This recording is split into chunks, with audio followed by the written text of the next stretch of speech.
আমাদের এখানে আজকে আংশিকভাবে আমাদের যিনি স্বপ্নদ্রষ্টা এবং হবিগঞ্জ 3 থেকে এবং ঢাকা 8 থেকে নির্বাচন করছে এবং আমাদের এই সম্মিলিত জোটের যিনি মূল আহ্বায়ক এবং উদ্যোক্তা এবং যার অনুপ্রেরণায় ভালোবাসায় আমরা আজকে এই প্রতিষ্ঠান দাঁড় করাতে পেরেছি এসবি টেলিভিশন, সোনার বাংলা টেলিভিশন। তিনি ছিলেন একজন সফল উপমহাদেশের বিশিষ্ট ক্যান্সার গবেষক। আসলে তিনি এতটাই ব্যস্ত থাকেন যে আমরা ইচ্ছা করলেও তাকে কখনো পাই না। তো আজকে আংশিকভাবেই আমাদের চ্যানেল ভিজিটে উনি আসছেন, আমরা তার সঙ্গে পরিচয় হলাম, মত বিনিময় করলাম।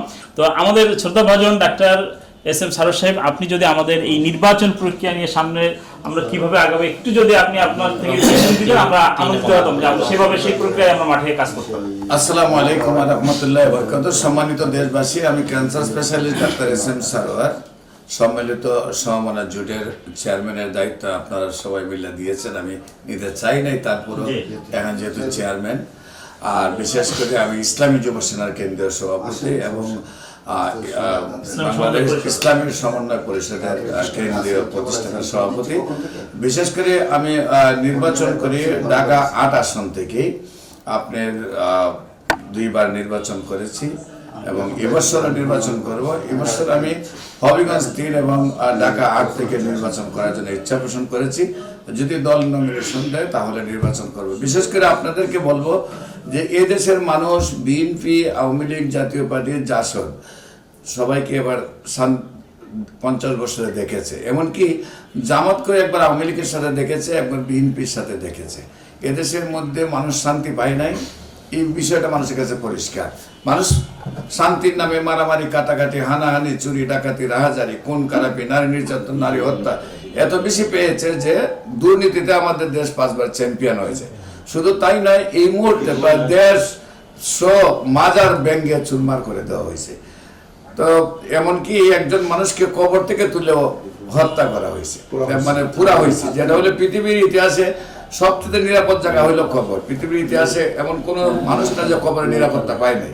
বর্তমান বাংলাদেশে কবরেরও নিরাপত্তা পায় নাই। এমনকি আপনার কালকেও দেখছেন একজন ইসলাম ধর্ম নিয়ে কথা বলার কারণে তাকে গাছের সাথে ঝুলিয়ে তারপর আগুন দিয়ে পুড়ে ফেলছে।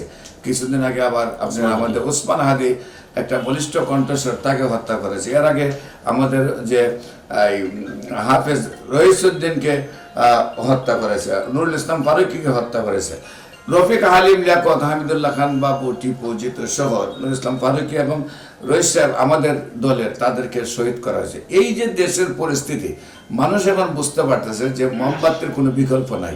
প্রায় নেট করলে প্রায় 95% মানুষ মোমবাতিকে নিয়ে কথা বলে, ইসলামকে নিয়ে কথা বলে। তাই আমরাও সবাই যেহেতু ইসলাম থেকে নির্বাচন করার ইচ্ছা পোষণ করেছি, আমি বলবো সবাই যেন আমরা এখন মাঠে থাকি, আমরা প্রতিটা ঘরে যেন ভোট চাই। আশা করি ইনশাল্লাহ আপনারা সবাই সংসদে যাবেন এবং এই বছর বৃহত্তর সুন্নি জোটের একত্রিত হয়েছেন বাংলাদেশে প্রায় 12,500 দরবার।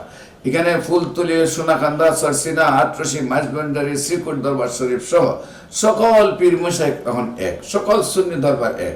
তো আপনারা জানেন ফুলতলি যে প্রোগ্রামটা করে কোটি মানুষ হয়, সোনাকান্দা যে প্রোগ্রামটা করে কোটি মানুষ হয়, সরসিনা যে প্রোগ্রাম করে কোটি মানুষ হয়, আটরশি যে প্রোগ্রাম করে কোটি মানুষ হয়, মাঝবান্ডারি যে প্রোগ্রাম করে কোটি মানুষ, শ্রীকুট দরবারের শরীফ উদ্যোগে ঈদে মিলাদুন্নবীর একটা প্রোগ্রাম চট্টগ্রামে, সেটাতে এবছর বলা হয়েছে যে প্রায় 5 কোটির ঊর্ধ্বে মানুষ হয়েছে এবং ঢাকাতেও একটা মিলাদুন্নবীর প্রোগ্রাম হয়। এতে প্রমাণ করে এই দেশটা এখনো আহলে সুন্নাত ওয়াল জামাতের মতাদর্শের মানুষের, কিন্তু তারা সবাই রাজনীতিতে ছিল না এবং এই বছর দেখা যায় সবাই সক্রিয়ভাবে রাজনীতিতে এসেছে। সবাই আপনাদেরকে ভোট দেবে, কিন্তু ভোট তো চাইতে হবে। একটা জিনিস মনে রাখবেন, রাজনৈতিক সচেতন মানুষ খুব কম। আমাদের একটা এলাকাতে ভোটার আছে 20 লক্ষ, সেই ভোটার 4 লক্ষ বা 5 লক্ষ বা 3 লক্ষ। সেই নির্বাচনে এরিয়া প্রত্যেকটা ভোটার যদি জানতে পারে যে মোমবাতিটি তার মূল পথে, তাহলে আপনাদেরকে বিশাল ভোটে জয়যুক্ত করবে। সবাই সামনে নির্বাচনে অংশগ্রহণ করার জন্য এবং এখন থেকে মাঠে থাকার জন্য আহ্বান জানাচ্ছি এবং আমি আপনাদের সবাই শুভকামনা করছি। সবার সাথে যেন সংসদ ভবনে দেখা হয়, এই আশা রাব্বুল আলামিনের কাছে প্রার্থনা করছি। সবাইকে ধন্যবাদ। আসসালামু আলাইকুম ওয়া রাহমাতুল্লাহি ওয়া বারাকাতুহু। আমি মাওলানা doctor Mohammad Azharul Islam, chairman Bangladesh Islamic জনতা পার্টি। আমি যাত্রাবাড়ি, ঢাকা 5 যাত্রাবাড়ি এবং কুমিল্লা 1 দাউদ কেন্দ্র, এই দুইটা আমার চুজ, দুইটার যে কোনো একটা থেকে আমি নির্বাচন করি। ভাই ইঞ্জিনিয়ার মোহাম্মদ মিরাজুল ইসলাম মিরাজ। আমার আসন নোয়াখালী ছয়হাতিয়া। আমি আসলে একজন ব্যবসায়ী, আমার মাহপুরে ব্যবসা আছে। পাশাপাশি আমি আগেও নির্বাচন করার জন্য চেষ্টা করছি, নমিনেশন পাইনি এই পর্যন্তই। এখন আমি নির্বাচন করব। ম্যাডাম আপনিও তো আসেন সামনে, আপনি তো ঢাকা 10 থেকে মনে হয় জোটের নির্বাচন করতেছেন, এরকম একটা আভাস পাইছি যে মানে আইন সুলতানা সবাই মোটামুটি। হ্যাঁ ভাই আপনার পরিচয় দেন আপনি, সমস্যা নেই। Without any hesitation. হ্যাঁ আপনি বলেন। আমি মোরসালিন ইসলাম বাবু। আমি নীলকুমারী 2 থেকে নির্বাচন করতে ইচ্ছুক। সামনে যদি আমাদের ইসলামিক ফ্রন্ট যদি আমাদেরকে সহযোগিতা করে, আমাদের সেই ইচ্ছা আকাঙ্ক্ষা আছে, ইনশাআল্লাহ সামনে নির্বাচন করব। ম্যাডাম আমি জাহাঙ্গীর হোসাইন বাবলু, ঝালকাঠি 2 আসন থেকে এর আগে নির্বাচন করেছি 2024-এ এবং 26-এও করার ইচ্ছা পোষণ করতেছি, ইনশাআল্লাহ করব। আমার নাম মোহাম্মদ আব্দুল আজিজ হলদার শাহিন। আমি লক্ষ্মীপুর 2 আসন এবং চাঁদপুর 4 থেকে যে কোনো দুটো একটা থেকে নির্বাচন পেলে আমরা নির্বাচন করবো ইনশাল্লাহ। বিসমিল্লাহির রহমানির রহিম। আমি মফিজুল ইসলাম গাজী। আমি জাতীয় গণতন্ত্র উন্নয়ন পার্টির সাংগঠনিক সম্পাদক। আমি খুলনা 1 ও বাগেরহাট 3 আসনে নির্বাচন করতে ইচ্ছুক। যদি ইসলামিক ফ্রন্ট আমাকে মনোনয়ন দেয়, আমি নির্বাচন করতে রাজি আছি ইনশাআল্লাহ। আউযু বিল্লাহি মিনাশ শাইতানির রাজিম। বিসমিল্লাহির রহমানির রহিম।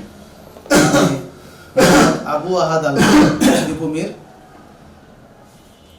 বাংলাদেশ জনতা ফ্রন্টের চেয়ারম্যান এবং সম্মিলিত সমমনা জোটের মহাসচিব। আমি কুষ্টিয়া 3 থেকে পার্লামেন্ট নির্বাচন করার জন্য আশা ব্যক্ত করছি। ইতিপূর্বে আমি 2008-এ কুষ্টিয়া থেকে নির্বাচন করেছি, 18 এবং 24 নির্বাচন করেছি। সামনে যে নির্বাচন আসছে, আশা করি এই নির্বাচনে আমি অংশগ্রহণ করব। সবাইকে ধন্যবাদ। আসসালামু আলাইকুম। আমি সৈয়দ ইসমাইল হোসেন জনি, বাংলাদেশ ইসলামী সমন্বয় পরিষদের কেন্দ্রীয় কমিটির সহসভাপতি। সমমনা সম্মিলিত জোটে আমি একজন সক্রিয় কর্মী হিসেবে আছি। আমি ঝালকাঠি 2 আসনে নির্বাচন করার ইচ্ছা পোষণ করছি। যদি জোট আমাকে সমর্থন দেয়, আমি ইনশাআল্লাহ আশা পোষণ করি নির্বাচন করব। ভাই আপনি কোথা থেকে? আসসালামু আলাইকুম। আমি এম এ হানিফ। আমি বাংলাদেশ মডেল নাগরিক পার্টির চেয়ারম্যান। আমি যদি আমাকে নমিনেশন দেওয়া হয়, আমি ঢাকা 5 থেকে নির্বাচন করার আগ্রহ প্রকাশ করছি।